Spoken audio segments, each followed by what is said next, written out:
Hello and welcome to ADBI's Featured Speaker Seminar.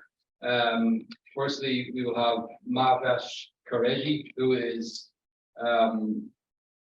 Division Chief in the IMF's Monetary and Capital Markets Department, where she heads the Global Financial Stability Analysis Division and supervises the production of analytical chapters of the IMF Global Financial Stability Report. She will be joined by Dr. Tomohiro Tsuruga, who's a senior financial sector specialist at the IMF as well. So the presentation will last for around 30 to 45 minutes, and then we'll have some Q&A. I'd like to hand the floor now to Mahvash. Please go ahead. So thank you, John. Let me share the screen.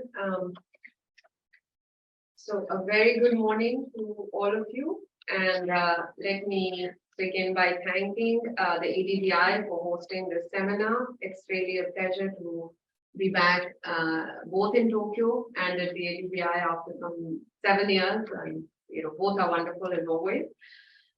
So today, as John mentioned, I'll be presenting to you with my colleague Tomohiro some work that we have done for the recent IMF Global Financial Stability Report.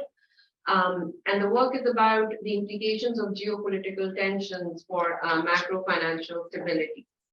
Now, as you may know, some of you may know that a Global Financial Stability Report, or the GFSR, is one of IMF's key flagship publications, and it is actually the key flagship publication on financial stability issues. We issue it twice a year, once in April, once in September during the IMF World Bank spring and annual meeting respectively. And this work that I'm going to present today draws on the April 2023 report that was just released 2 weeks ago in Washington, D.C. So why did we do this work, and what's the motivation for this?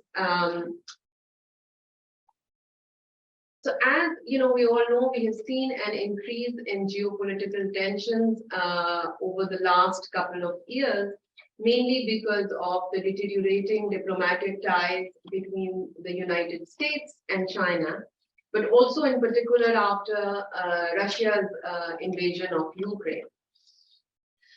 This increase in geopolitical tensions is also reflected in a range of different indicators. So, for example, on the left-hand side, you have the Global Geopolitical Risk Index, which captures the threat or the occurrence of adverse geopolitical events. It's been put together by some economists. And as you can see, there was a spike in geopolitical tensions last year with Russia's invasion of Ukraine. But since then, also the level of tensions has been, according to this index, has been elevated than, say, 5 years ago. Then if you look at the foreign policy distance, and what we mean by this is that if you look at the voting behavior of US and China in the United Nations General Assembly, on foreign policy issues, you can see an increasing divergence there over the last several years. And then if you look at, for example, global military spending by countries, you can also see an upward trend there, that has been increasing over the last decade or so. Now, if we look at some other indicators which are documented in the chapter, such as the occurrence of international military conflicts, etc., they also, support this trend and show that geopolitical events or wars, etc., have been going up. So, broadly speaking, the picture that emerges is that global geopolitical risks have increased than where they were, say, 2 decades ago, and they are now in a sort of precarious environment. So. The question then is that, what could all this mean for the global economic and financial landscape? And of course, with the rise in these tensions, there have been increasing concerns that this would translate into what is known as geo-economic fragmentation. And what we mean typically by geo-economic fragmentation, that, a reversal, a policy-driven reversal of the integration that we have been seeing over the last several decades and a weakening of economic and financial ties. So, of course, as we know, given what we have seen over the years, how global financial and economic integration it evolved, and the benefits of that have occurred to economies across the world, a natural question to ask is what would be the implications, or what could be the potential implications for this fragmentation for the world economy. There is some merit to these concerns, because we are already starting to see some effect of these rising geopolitical tensions on the global economic and financial landscape. So on the economic landscape, there have been several studies that document the impact of, for example, the tensions between US and China on trade and global output. Similarly, there has been work on FDI. But on the financial landscape also, we are seeing some, some emerging signs, increasing signs of emerging fragmentation. So, for example, what the charts on the left-hand side and the middle chart show you is that after the invasion of Russia into Ukraine, both banking flows, and as well as portfolio debt flows to Russia and its allies have declined significantly. So banking flows have declined by about 20% and portfolio debt flows by about 60%. And what I mean by allies here, just to be clear, are those countries that rejected the motion to condemn Russia's invasion of Ukraine in March 2022 in the UN. So this trend clearly suggests that there is some trend of divergence of flows away from Russia and its allies. Now, the right-hand panel that actually shows capital allocation to China from US investment funds. And we plot that because we have high frequency data for that at the weekly or monthly level. So it's very sort of stark from there, where you can actually see that every time there is sort of over the last year or so, like 2-3 years, we have data starting from 2017 here, there has been an adverse sort of geopolitical event between US and China. You see an immediate reaction of investment fund flows declining. We have several, we document several other charts in the chapter, which in the interest of time, I'm not presenting here, but they also show, they reinforce these points. And for example, we see in aggregate data, cross-border portfolio, FDI allocation from China to G7 countries declining and shifting more towards emerging market and developing countries, particularly, for example, Russia. So with this in mind, the question we then want to address or wanted to address in this chapter was this: does all this have any implications for macro financial stability? And we wanted to think through this both conceptually to present, a framework for thinking about these issues, and then to sort of assess, take a first step towards assessing the possible impact.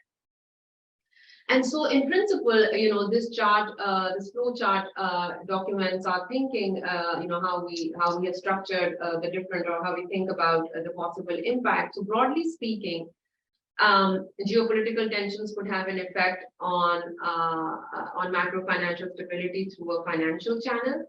And what we mean by this is that an imposition of, say, financial restrictions or an increase in uncertainty because of geopolitical tensions could, of course, lead to a cross-border reallocation of credit and capital flows. So this could lead to a sudden capital flow reversal from recipient countries. And then it could also lead to a disruption in cross-border payments, as sanctions are imposed on different sort of payment activities. And this is what broadly we call as financial fragmentation.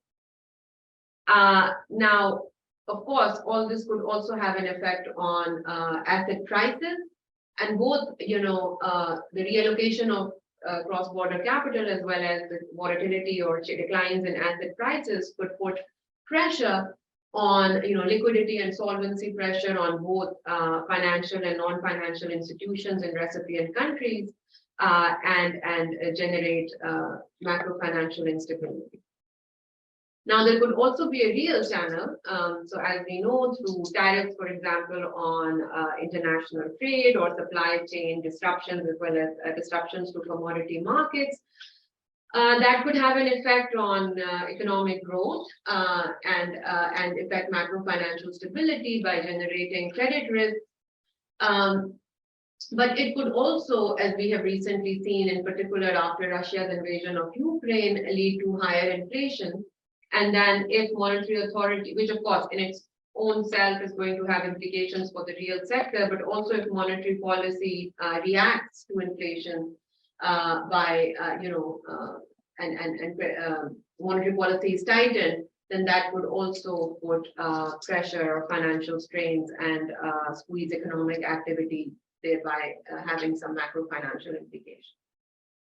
So broadly speaking, these are the two channels through which we characterize as geopolitical tensions affecting macro financial stability.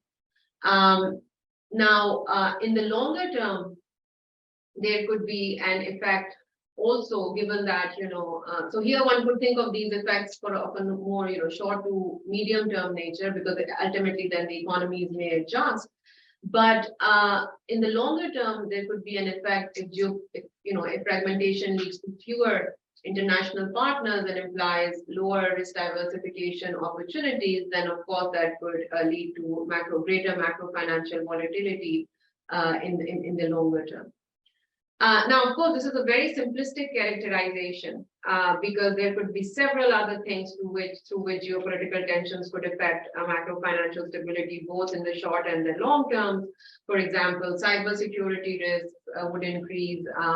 If there is less, geopolitical tensions could imply weaker international cooperation on important issues such as climate change and the debt restructuring of talks, etc. That issues that the global economy confronts at this point, and all those, and so the lack of international cooperation on these dimensions could again also have implications for financial stability.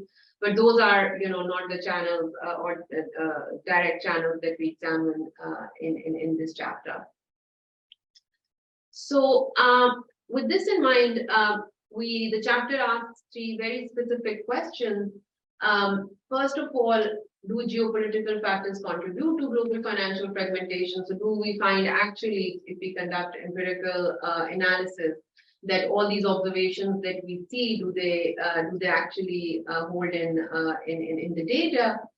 And we examine portfolio and bank lending flows. We don't look at FDI in this chapter. However, there was parallel analysis done in another IMF report, which you may be familiar with, IMF World Economic Outlook.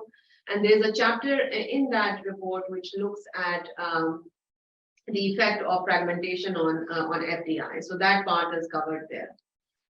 And then we also look at the impact on cross-border payments. We do a case study of international remittances. And the reason we focus on remittances is, of course, it's a very so important source of revenue or of funding for, I shouldn't say revenue, for a source of funding for many emerging and low-income countries. But also because of data availability, because data on cross-border payments, for example, through SWIFT network is confidential and not available, but remittances is data that's publicly available and we could utilize that. So it gives a sense, it gives a good sense of the impact that could in principle materialize on payments through different sanctions. The second question we look at is then whether this impact on financial fragmentation does that translate into any effect on financial stability, because that is really the question that concerns us, and the way we look at it is by focusing, of course, on banks and seeing whether the bank profitability, funding costs are affected, and then does it translate into an impact on bank lending. Because of course, if there is a credit squeeze or credit crunch, then that's going to have an impact on the real economy. And finally, we also examine whether financial fragmentation increases macro financial volatility by reducing risk diversification opportunities. So for our analysis, what we do, we take a sample of major advanced emerging market and developing economies. We try to cover the last 2 decades. This is, of course, the countries included in the sample, and the sample years are dictated by data availability. And here, the key variable of interest in our analysis is actually geopolitical factors. So how do we capture that? And for that, the proxy we use is the geopolitical distance measure, which has been put together by Hage, and it is actually a very commonly used measure in political science and economics literature. And it's based on the voting patterns in the United Nations General Assembly of countries. So basically, countries that diverge in their voting behaviors are considered as more geopolitically distant. Now, of course, as we know very well, characterizing geopolitical factors is not easy, and using this proxy may have caveats. So we also do several robustness analysis with other proxies, such as, for example, we use a variable to capture financial sanctions. We look at, the bilateral arms trade between countries. So we try to do sensitivity analysis using different measures. And for the geopolitical distance measure itself, we use different other ways through which the UNGA data has been utilized in different studies and create alternate measures of geopolitical distance. So the details of all that are available in the chapter, so I will not go through that. But let me now move on to the analysis itself. And before we delve into the question and the results that we obtain, it may be useful to take a look at how the global financial landscape has evolved over the years and what the raw data tells us. So just like, we hear a lot about globalization or trade globalization slowing down over the last couple of years, it's very interesting to see that financial integration has also slowed down since the global financial crisis. And you can see this from the left chart on the left-hand side. And this phenomena is pertinent to both advanced economies and emerging markets. Now, we are not claiming that this is entirely because of geopolitical tensions, because clearly after the global financial crisis, there has been a lot of, as we know, global deleveraging by international banks and a retrenchment of flows. And part of this can, of course, be explained by that. But at the same time, what we also observe in the data, and there is a chart documenting that in the chapter, is that since the global financial crisis, capital account restrictiveness has also increased. And that is in stark contrast to what was happening in the 1990s, where we saw a period of greater liberalization and a push towards capital account liberalization in smaller, advanced economies were more liberalized anyway, and they had liberalized their capital accounts in the 1980s and before that. But in the 1990s, there was a very strong push for emerging markets to liberalize. But after the financial crisis, we actually see a decline, a reversal in this trend, and an increase in capital account restrictiveness, both in advanced and emerging markets. And that we have documented again through different indicators of capital account restrictiveness. So that chart is in the chapter, but I'm just mentioning that phenomena. And then there's also another interesting phenomena which we document here on the right-hand side, in the right-hand side chart, which is that we observe that the concentration of portfolio and direct investment flows has been increasing. And what we mean by that is that actually across countries, you are trading more. The trade in financial assets has been increasing with fewer partners. So your partners, you're becoming more and more concentrated. Your portfolio is becoming more and more concentrated or oriented towards fewer partners. And we try to capture this through the Herfindahl-Hirschman index, which is conventionally used to measure market share. So this, again, you can see this phenomena both for advanced, in particular G7 economies as well as emerging markets and developing countries. Of course, cross-border capital in allocation and financial interlinkages are a complex phenomena. As we know, they are driven by many factors. But the data also points very interestingly to the fact, and these are all unconditional correlations, I want to clarify that. So this is what just the raw data is telling us. And you do see even in the raw data for direct investment, portfolio investment, and banking sector claims, some sort of a correlation between greater geopolitical distance and the cross-border allocation from source countries to recipient countries. So basically, if we bucket this distance measure that we have, 1/3 of a sample as less distant, somewhat distant, and more distant based on the,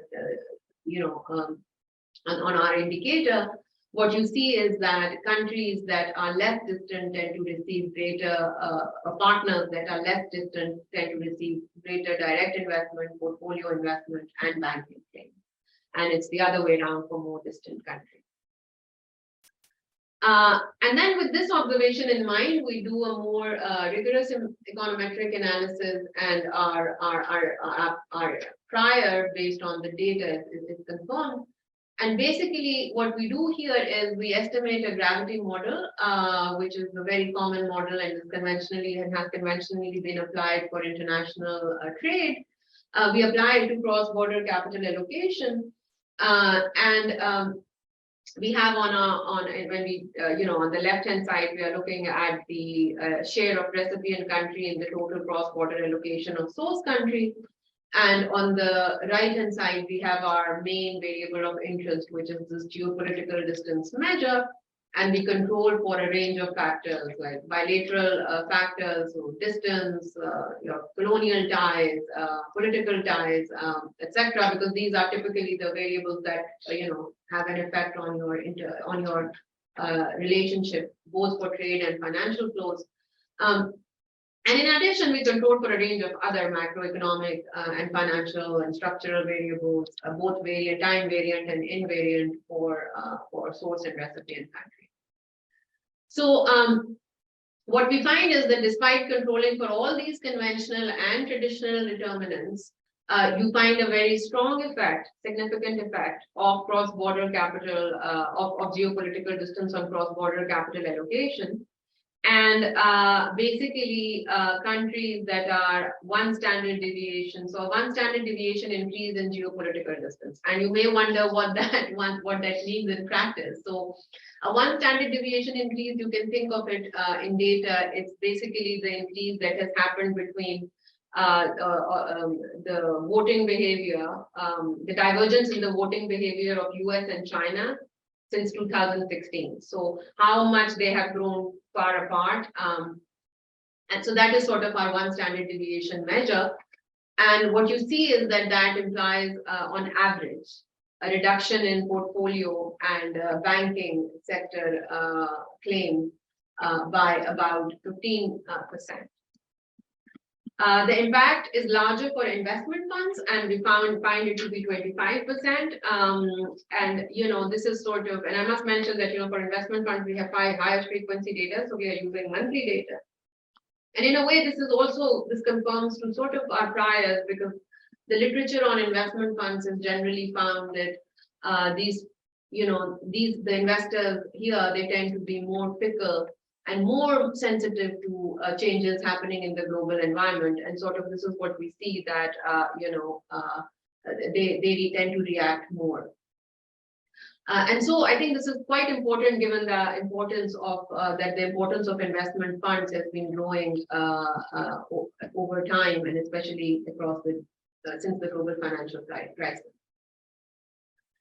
So now, what could this potentially mean for capital flow reversals? And so what we do is, this is the scenario analysis. So let me be very clear about it. We use the estimates from the previous analysis, so from the previous regressions, and then we compute that what if your relations deteriorate with countries, with already which you have sort of weak geopolitical relations. So, and how we identify that we take the countries or the bilateral partners with which you are distant, say above the median, and then we give a shock to that and we see, okay, how much, so if your relationship deteriorates even further, what would be the impact on your portfolio liability and banking? And on average, you find that this would lead to a decline of about 2 to 3% of GDP for recipient countries, but the impact could be significantly larger for some countries. And, in the range of, say, -6 to, 13% for portfolio and about 10% for banking flows. And this really, why do we see this heterogeneity? Of course, it depends upon how much you are trading with the financial, how much you are engaging with a financial partner that is more geopolitically distant, right? So if you have a very heavy concentration of trade in financial assets with somebody who's more distant, who's not, as aligned with you, and the relationship deteriorates further, then of course you're going to be affected more. So this was just a very simple scenario analysis. And here we are not taking into account any substitution effects. And what I mean by substitution effects is that if you presume that, with a shock, with a deterioration in with one partner, you may start getting flows from another country, with which you are more geopolitically aligned, that would to some extent offset the effect. We take that exercise, undertake that exercise also, and of course what that finds is that the overall impact is going to be smaller, which is not a surprise.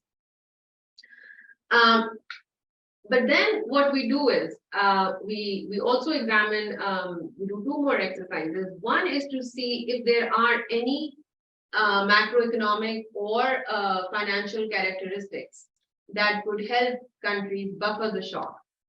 And the motivation for this, of course, is from the traditional capital flows literature, where we normally also see, so there's a huge literature on, changes in financial conditions and the effect on capital flows, which document that countries with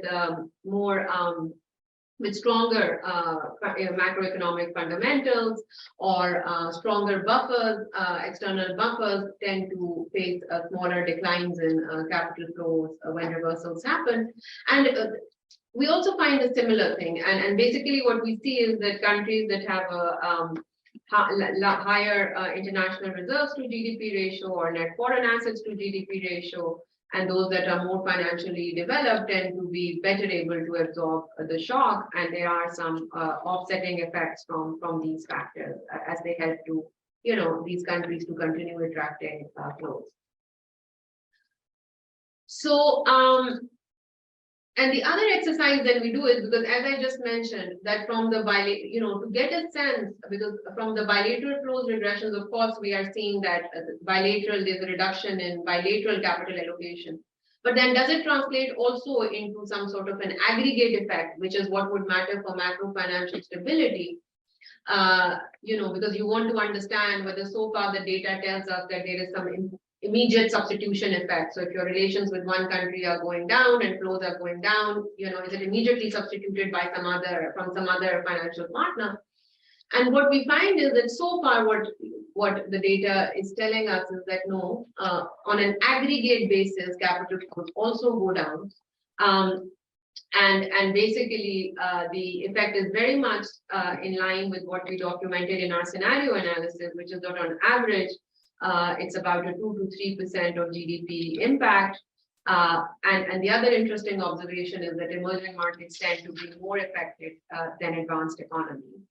And then, we look at the different types of flows, and we find that for emerging markets, it's actually portfolio flows that tend to be very dominant and the driving force behind this decline in net capital flow.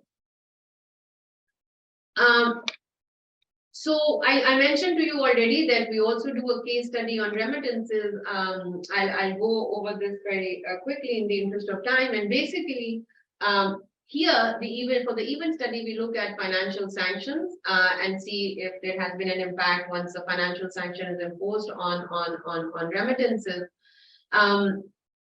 And what you observe is that while over the years, we had, so the left-hand side chart documents that over the years, there was a decline in remittance costs, cross-border remittance costs. And this could be attributed both to technological innovation, but also international cooperation. There have been concerted efforts to bring down the remittance costs. And what we see is that while they had been coming down since 2022 Q2, which is when Russia's invasion of Ukraine happened, there has been an increase, in particular for some regions in the world. So, for example, in Eastern Europe and Central Asia, there has been about a 27% increase in remittance cost between 2022 Q2 relative to 2021. And when we do the event analysis more formally through regressions, what we find is that remittance costs on average increase by about 3 percentage points after sanctions are imposed, and the total volume declines by about 17% after 6 quarters of financial sanctions. Now, of course, the solid line is giving you the average effect, the median effect, sorry, not the average.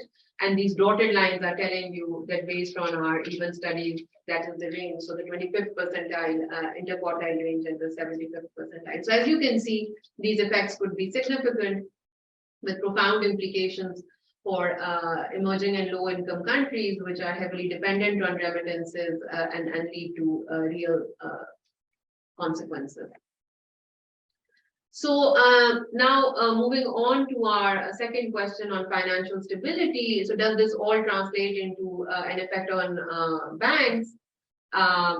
We do, a set of panel regressions, and these are at the bank level. So we have data for advanced and emerging market developing economies at the bank level for the last 2 decades, and then we aggregate our geopolitical distance measure that we had at the bilateral level and evaluated by your interlinkages with different financial partners.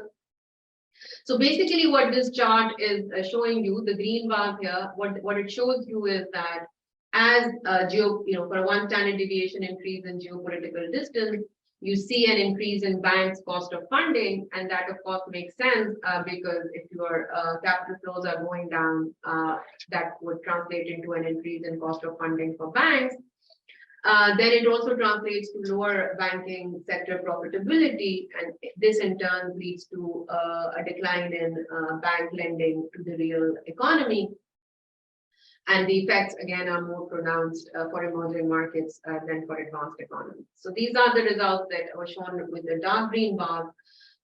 We also assess if there is some non-linearity in this impact. So is it that, if you are at a higher level of, if you're more geopolitically distant with partners, so you're more vulnerable in that sense, is it that the impact is higher? And we find that tends to be the case, in particular for bank lending. You do find some non-linearity there. So how can we then, how can banks mitigate this effect? And is there something that could help them cushion the shock? And so to examine this, what we do is we group the banks into 2 buckets. Those banks that have, stronger capital ratios as defined by the banks that are in the top 75th percentile of the distribution of the equity to total assets ratio in the sample. And then weaker banks with weaker capital adequacy ratio, so below 75th percentile. And as you can see that clearly the effects are much stronger and significant for low capital ratios banks.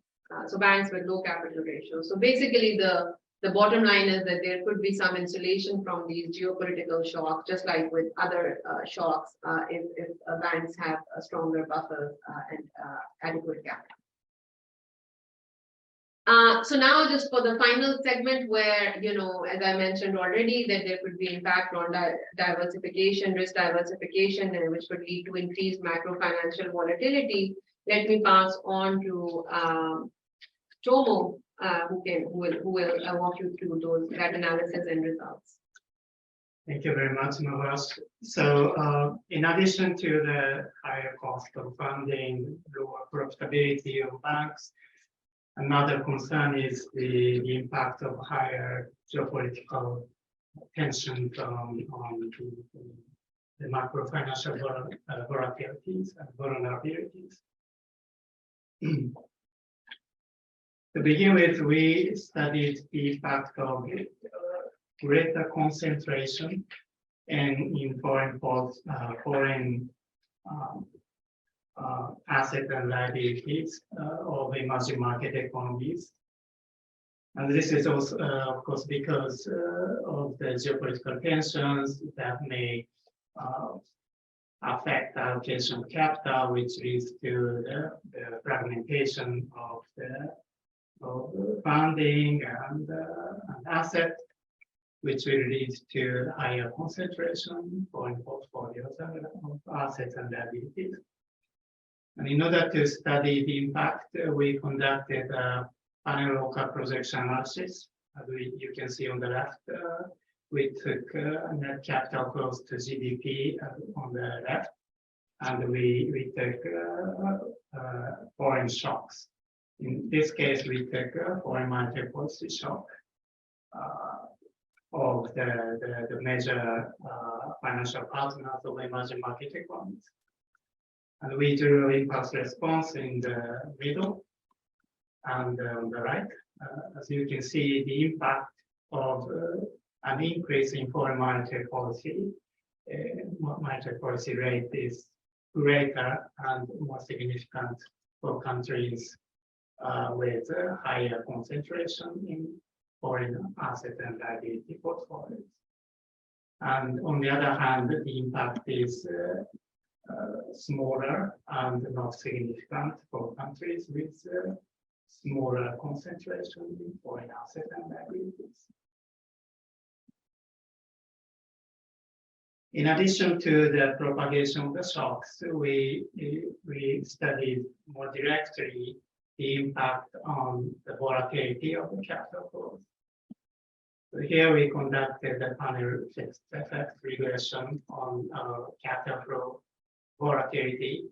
We took absolute deviation from mean of capital flows to GDP as a left-hand side variable. And on the right-hand side, we took a measure of concentration of foreign liability flows as proxied by having the Hashman index. And the impact is substantial. As you can see on the right, the impact for advanced economy is something around 2.5% or more.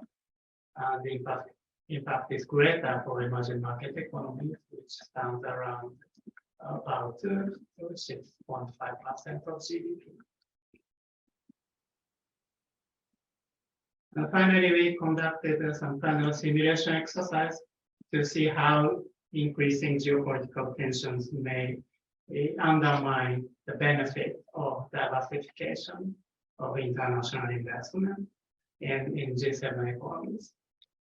The reason why we chose G7 economies is because G7 economies have enjoyed the benefit of international diversification over the decades in the past with greater financial integration. And we assume that share of this benefit could be lost due to greater geopolitical risk.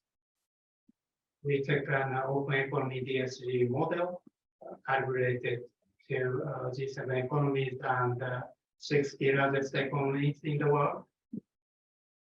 And we took G7 economies as the home country, and we took the rest of the world as a foreign country in the model, assuming that G7 economies becomes unable to engage in any financial transactions with some of the countries that have high geopolitical risks.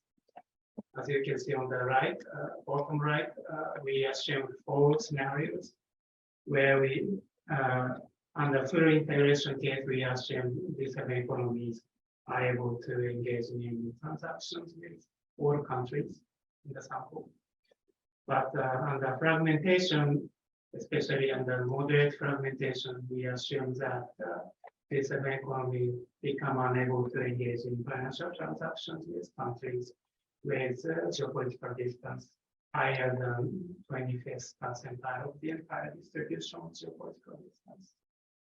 And under extreme fragmentation case, we assume that those countries become unable to engage in financial transactions with countries with geopolitical distance greater than 50% of the entire distribution of geopolitical distance. And finally, we assume autarkic case where these economies are just in autarky scenario. And we saw the impact on macro-financial volatilities of various macro-financial variables. And the impact is substantial and significant for variables. And as you can see on the left, the impact on volatility of equity price, for example, and the extreme fragmentation case is more than 5% of increase in volatility of equity price compared to the free integration case. And this will translate into the loss of diversification benefit. And here we assume the benefit of diversification by a decrease of volatility and an open economy. So under the free integration case, countries will enjoy the benefit of opening their economy. But because of the geopolitical tensions, countries become unable to engage in transactions with some of the countries and become fragmented. And under the fragmentation case, some share of the diversification benefit will be lost. And as you can see on the right, the benefit of diversification could be lost by, for example, for the equity price under the extreme fragmentation case, it's greater than 50% of the entire benefit of diversification. Let me conclude. So we have mainly 4 key takeaways. First, global financial integration is slowing down, and the concentration of financial exposures has been increasing. Second, geopolitical factors matter for cross-border allocation of capital, and it may lead to increased financial fragmentation. Third, geopolitical shocks can affect financial stability by affecting cost of funding of banks, lower profitability, and lending activity. And finally, financial fragmentation due to geopolitical tensions may increase macro-financial volatility by limiting diversification opportunities. From these analyses, we drew some policy conclusions, policy recommendations. First, it is important to strengthen financial oversight.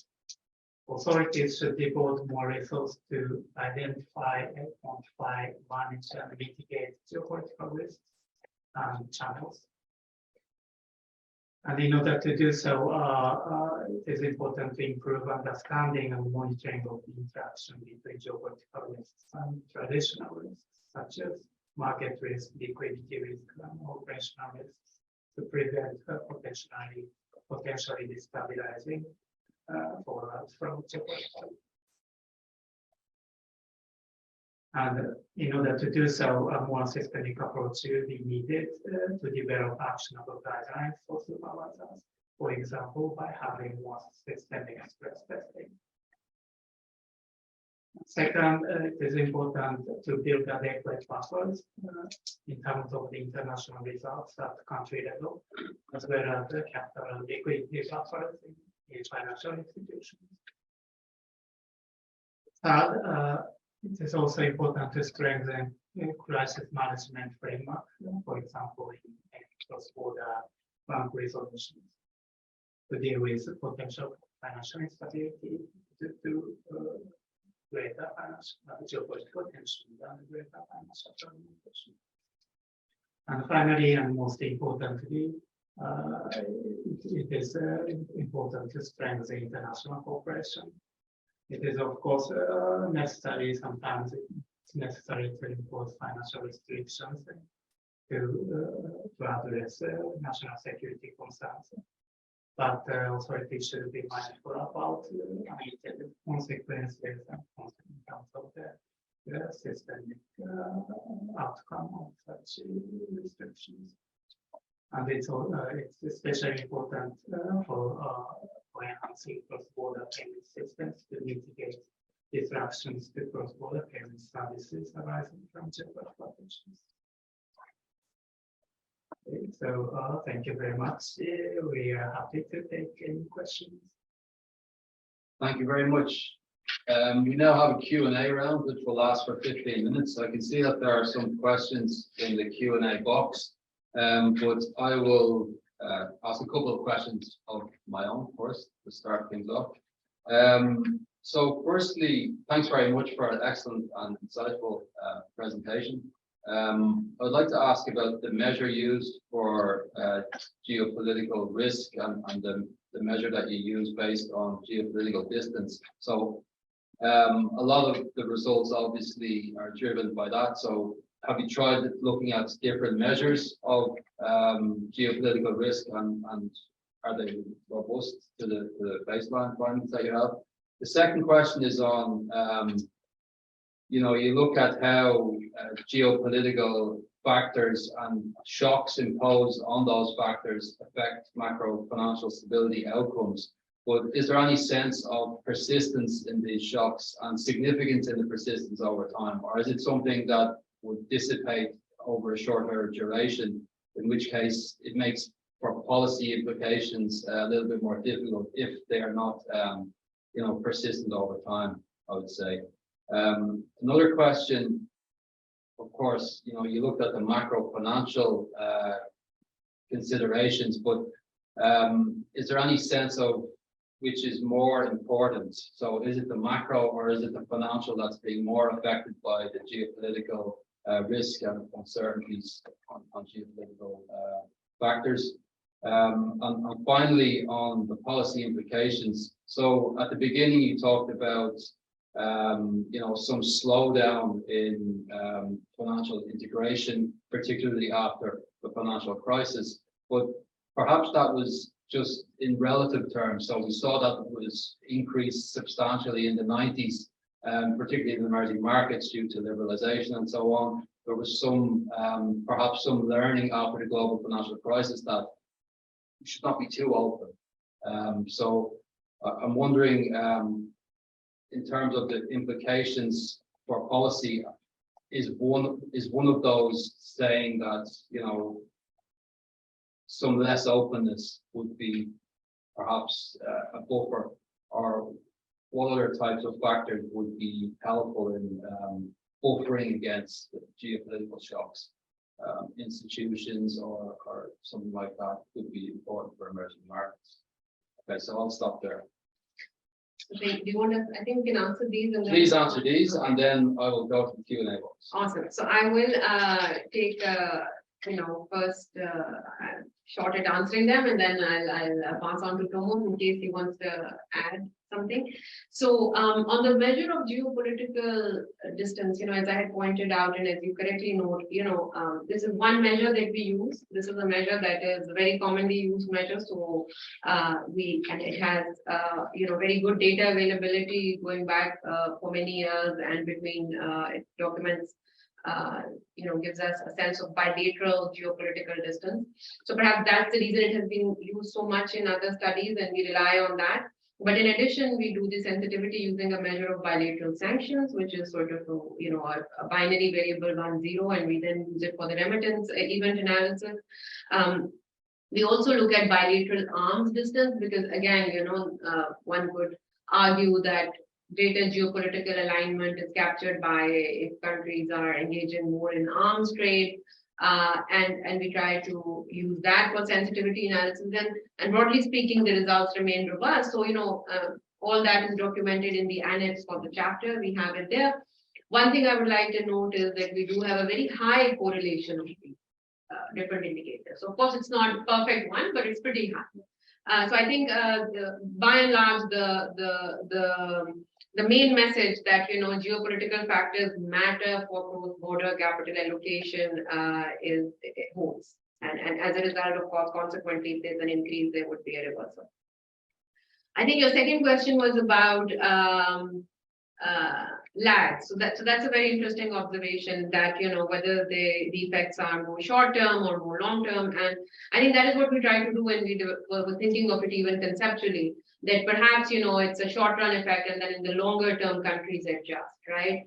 And so what in the analysis of this risk diversification analysis that we do, that's the sort of thing we are capturing, that even if, which Tomo showed and Tomo spoke about, that even, okay, you have a sanction and increase in geopolitical tensions, capital flows go down, but then maybe over the longer term, maybe things are going to normalize in the sense that, flows may be substituted. But still, you can have impact because if you're trading with fewer countries or engaging with fewer countries, you would have fewer risk diversification benefits, right? And that's sort of the initial, all the literature about global financial integration and benefiting from more risk diversification opportunities. And that's again what we find. Now, of course, this result is also conditional upon how the blocks are formed. And actually, this is an average effect that we find. But if you are trading more with countries, you sort of financially trading more with countries where your economic cycles are the same, I would say that the effect of the loss of risk diversification could be even more pronounced, right? Because you're all you're all sort of going through the same phase. So which partner would diversify risk?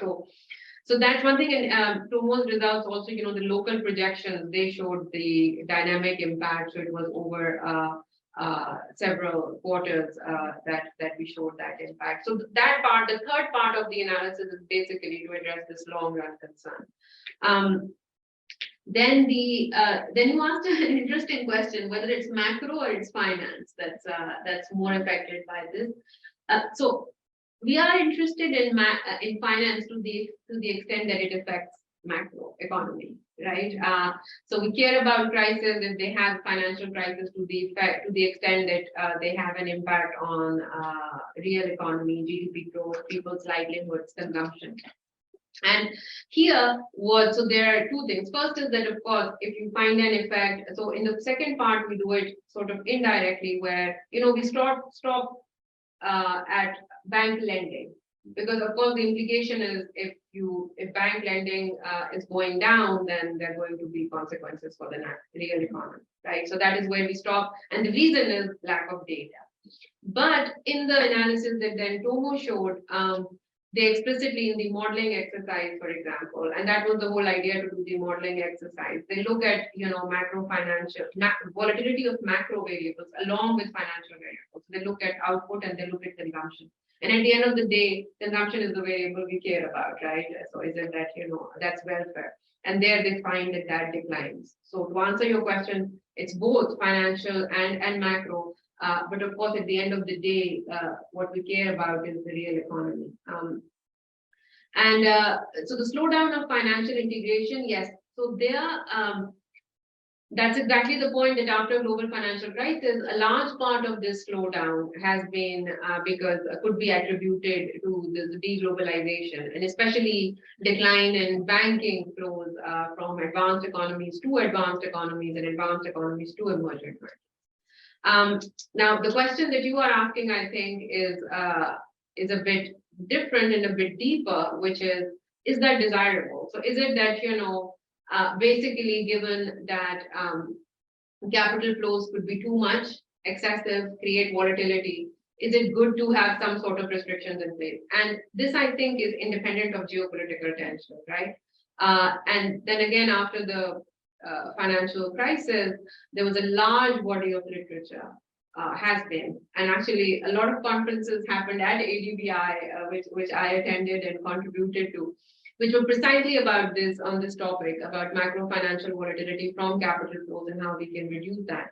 And my answer to that would be that, of course, there are clear benefits to financial integration as has been established, but in some cases, for some types of flows, and depending upon the characteristics of the economy, of course, short-term capital flows could be beneficial, or CFMs, like we now call them, capital flow management measures.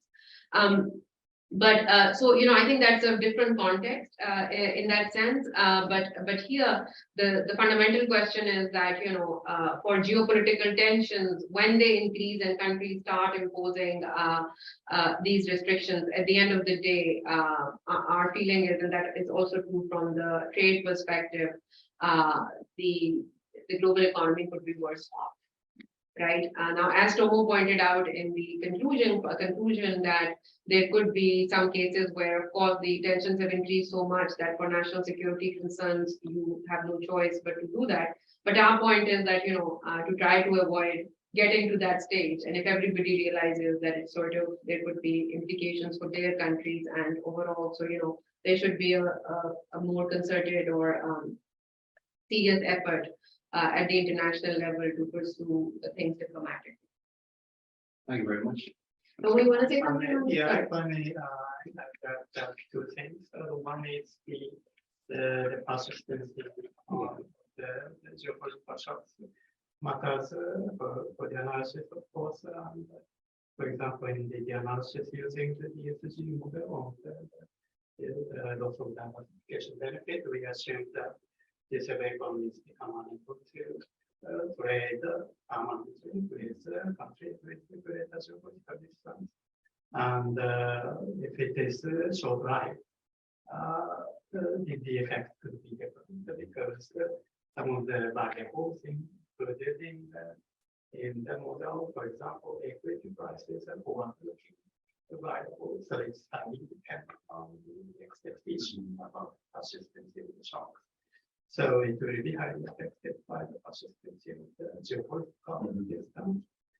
And another comment about the impact of macro finance on the macro financial stability is, so as Mahvash mentioned, we control both the macro variables, allocating the analysis on the allocation of capital, we control the source time fixed effect, control the recipient time fixed effect. So basically those macro effects have been already controlled. We still observe the significant and gas impact of the geopolitical tensions. And yeah, I think that's Thank you very much. I think we have time for one question. I would like to ask Pradeep to activate your audio and speak, please. Please be brief. Go ahead. I think he's asking that you are looking at the effect of on the reserves and all those factors, but not institutional quality. Right. So is it that institutional quality could matter, and our opinions on that. So yes, indeed, there could be a range of factors that could matter. If you look at just the level effect, so we do know from a lot of literature that is out there, and also I think our analysis would point to that countries that have better institutions, they tend to attract more capital flows. There is no doubt about that. There is a lot of literature, including some of my own work, that shows that. What we were trying to do here, and of course, if you have better institutions, you will have, that would help to mitigate some of the shock. Here, what we had done was we had interacted. So tried to see whether there is also a non-linear effect. And is it that, for the same geopolitical shock, is it that countries that have higher buffers in the form of reserves and NFA, are they affected that? We did the same exercise for some structural characteristics like institutional quality, and statistically, in the regressions, they were not significant. Now, I will not say that they don't matter. Again, as I said, we know from a large body of literature that institutional quality matters for cross-border capital flows, and it would have helped to offset some of that effect. But this is about the non-linear effect of geopolitical distance, and there we did not find a very strong statistical effect. But this does not, on average, this does not mean that it's still, there may be some effect in some cases. So yes, I would say that institutions matter, but in this context, it's the non-linearity that we were capturing vis-a-vis geopolitical distance, and we did not find a very strong statistical effect. Okay. Any further questions? Any further comments? Okay, so I think we have come to the end of the seminar. Thank you very much once again for an excellent presentation. I think we have learned a lot, and we look forward to reading the actual GFSR itself. So thank you very much. Thank you so much for having us. It was a pleasure.